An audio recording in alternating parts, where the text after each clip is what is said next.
So, today's sermon is entitled Being Peace, Remembering Thich Nhat Hanh. So how many of you know who Thich Nhat Hanh is or have heard of him? Can you please raise your hand?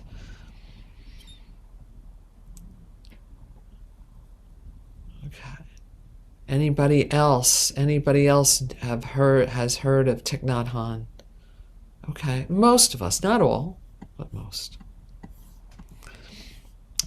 So the Venerable, as he's often addressed, the Venerable Thich Nhat Hanh was a Vietnamese Zen Buddhist monk. He was a teacher, a writer, a poet, and a human rights activist who passed away this past January 22nd. You may have heard about his passing. It was all over the media. It was on the cover of the New York Times. He has been the most well-known Buddhist leader in the world, aside from the Dalai Lama. His life, his actions, his teachings have impacted the globe in a profound way, especially here in the Western world. So his given name was Nhat Hanh, and he was born in Vietnam in 1926. And he shares that one of the most impactful memories of his childhood was seeing a picture of the Buddha when he was about 7 years old in a magazine. The Buddha was sitting on the grass in a profoundly peaceful energy, smiling. He was impressed. Nhat Hanh never saw people around him that were peaceful like that. And his desire until his age of 16 was to be a monk. His parents finally at that point gave him permission to be ordained. They felt the monk's life would be difficult. It was upon his ordination that his name was changed from Nhat Hanh to Thich Nhat Hanh, Thich meaning monk. But as you hear me talk about him today, you'll also hear me address him as Thai. And Thai means teacher in Vietnamese, and his students and followers mostly refer to him as Thai.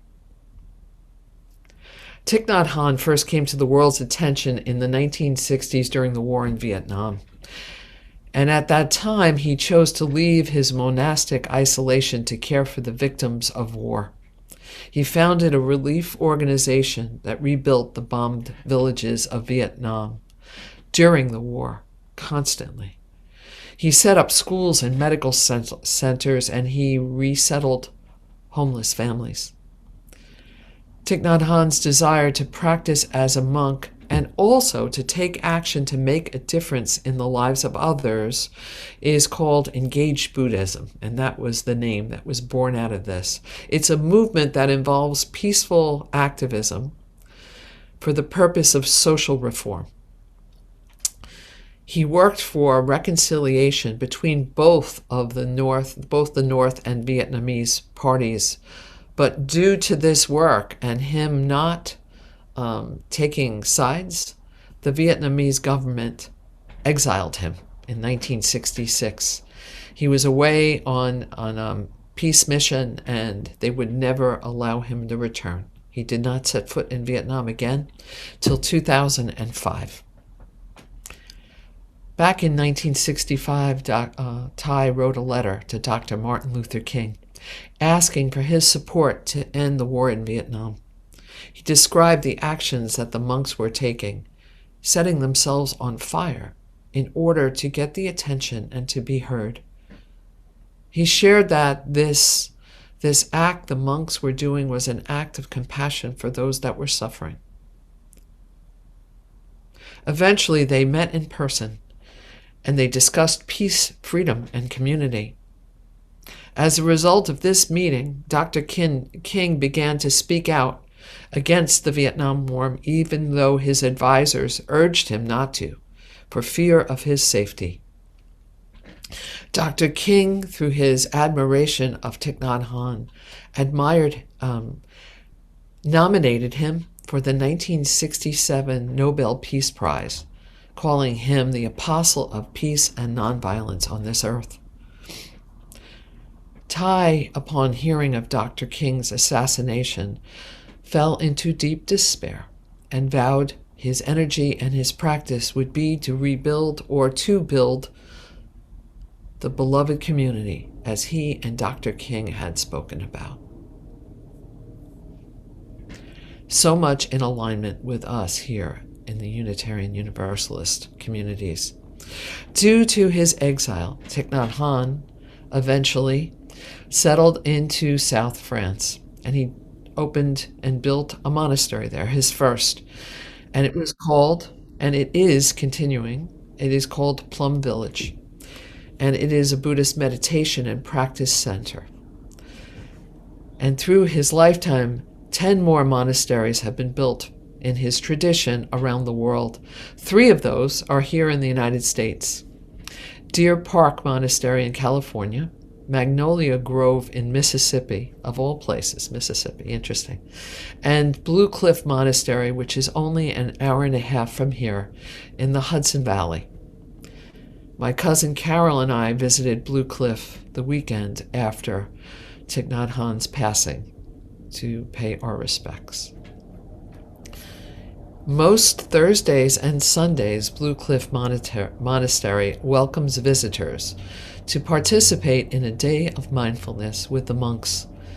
And that is something that, if this community would ever be interested in, we could take a day trip up and visit and practice with them. Thich Nhat Hanh has been called the master of mindfulness. But what is mindfulness? Mindfulness is intentionally tuning into the present moment. This is done by bringing your complete attention to something. It could be an activity as simple as witnessing your breath, or paying full attention to walking, or weeding your garden, or washing your dishes, or drinking tea.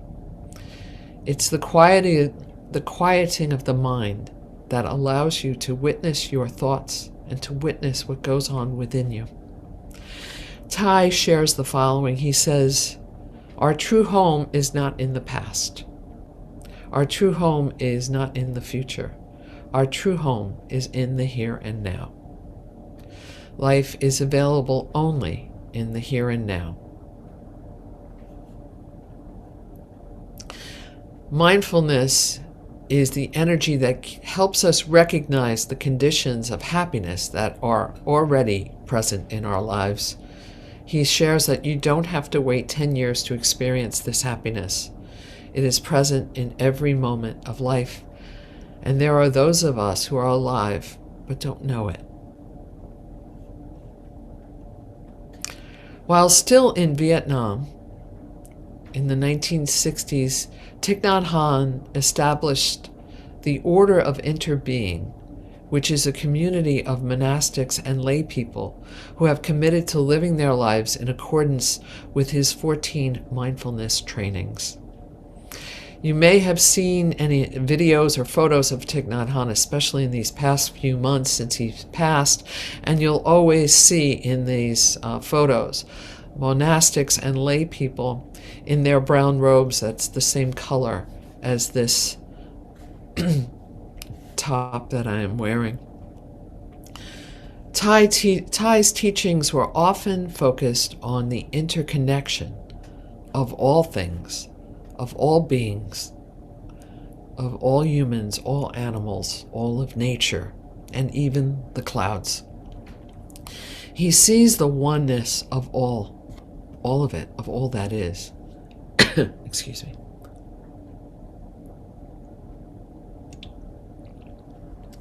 He shares that to be a monk is to have time to practice for your own transformation and healing, and after that to help with the transformation and healing of other people. He shares that if there is no communication, how could we hope to help each other remove our wrong perceptions in order to make peace with one another? And in one of his talks, I heard him share about this specific group that he worked with. He had groups of Palestinians and Israelis that had came together to practice at his monastery in Plum Village. Upon arrival, they could not look at each other because there's so much suffering and fear and anger and suspicion and hatred in each group.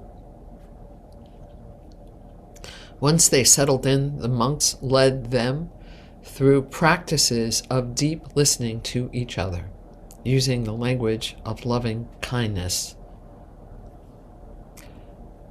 As they worked past their resistance in this practice, one person made their suffering known to the other person on the other side, without blaming, condemnation, or accusation. The other person listened, focused on their breath, and they listened with compassion while the others shared. Each side was called to share everything, all the suffering, all the difficulties that they had endured. And after some time, each side realized the other side had suffered exactly like they had. They were able to look at each other eventually with eyes of compassion. They recognized the other as human beings like themselves. And after 10 days, the two groups held hands together and practiced walking meditation. They shared a meal in brotherhood and sisterhood. At the end of the practice, the two groups came together and promised upon their arrival that they would create sanghas in their country, in Israel and in Palestine. They'd create a center where they could practice together. And this was not the only group. Multiple groups had come from Israel and Palestine to do this work there, and everyone had a successful completion. Actually, Thich Nhat Hanh had led retreats for many groups that have known much separation, including the U.S. Congress. That's a whole nother topic. I've mentioned in previous services and meditations, if you've noticed through this last 2 years I've been with you, how I've been impacted by the teachings and practices of Thich Nhat Hanh.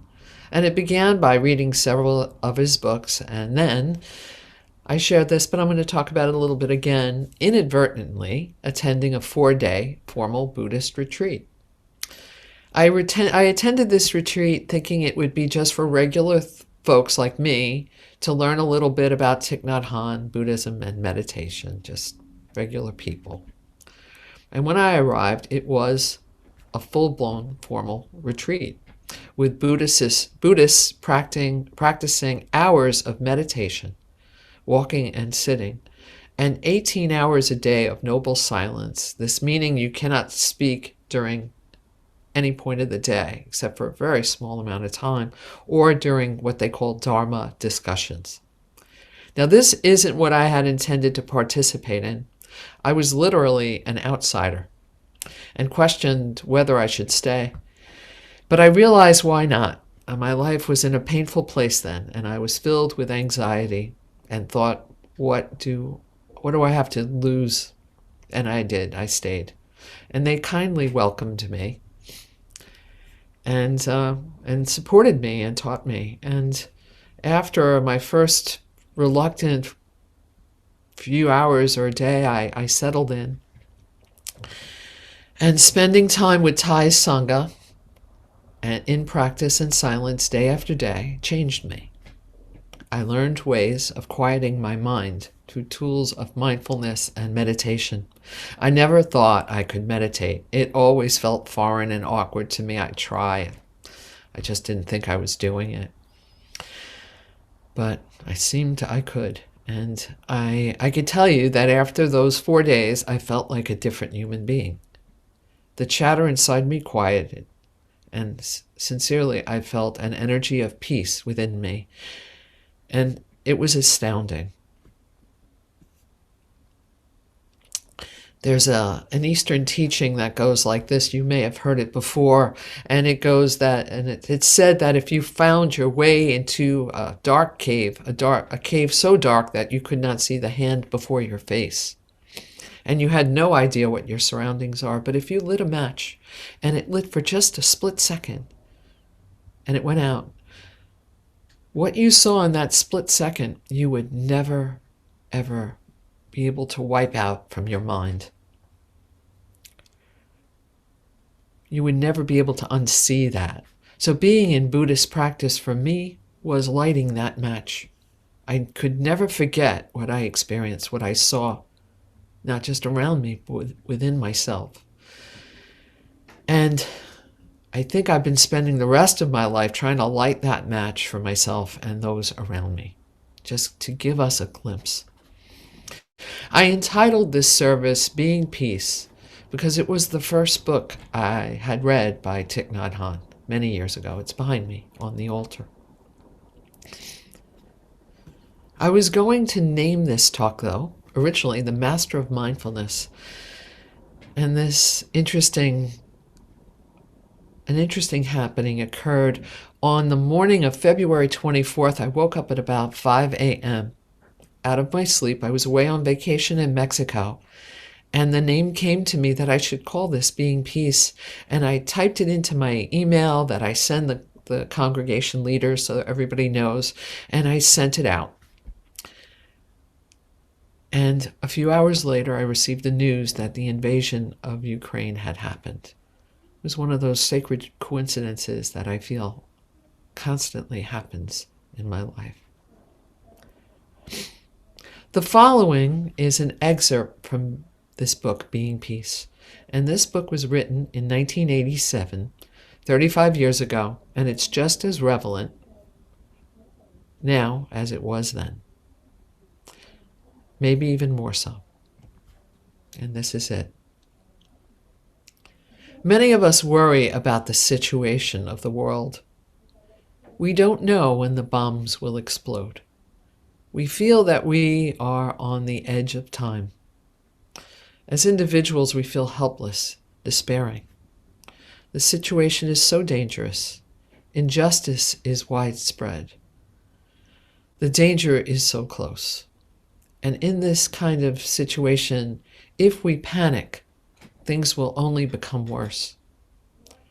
We need to remain calm, to see things clearly.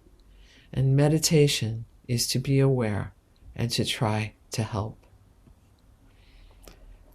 He shares, I like to use the example of a small boat crossing the Gulf of Siam. In Vietnam, there are many people called boat people who leave the country in small boats. Often the boats are caught in rough seas or storms, and the people may panic, and if they do, the boats will sink. But even if one person aboard can remain calm, lucid, knowing what to do and what not to do, he or she can help the boat to survive.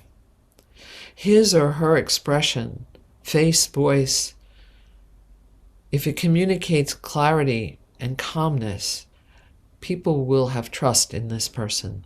They will listen to what he or she says.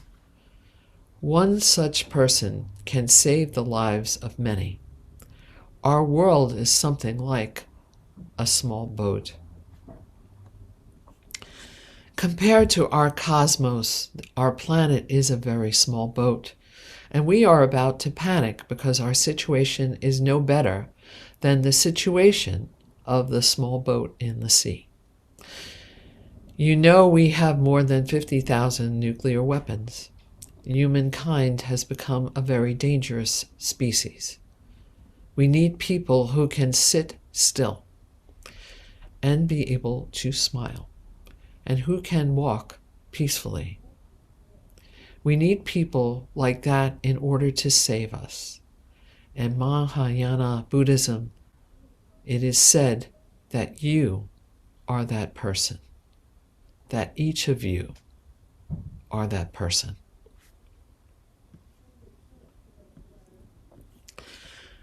And I'm going to close with the excerpt with this final excerpt from Thich Nhat Hanh's book, Peace in Every Step. The source of love is deep in us, and we can help others realize peace. One word, one action, one thought can reduce another person's suffering. One word can give comfort and confidence, destroy doubt, or open a door to liberation. One action can save a person's life or help him take advantage of a rare opportunity. And one thought can do the same, because thoughts always lead to words and action. And if love is in our hearts, every thought, word, and deed can bring about a miracle. May it be so. If you like this video, please like us on YouTube, subscribe to our YouTube channel, and click on the bell to be notified whenever we post a new video. Thank you.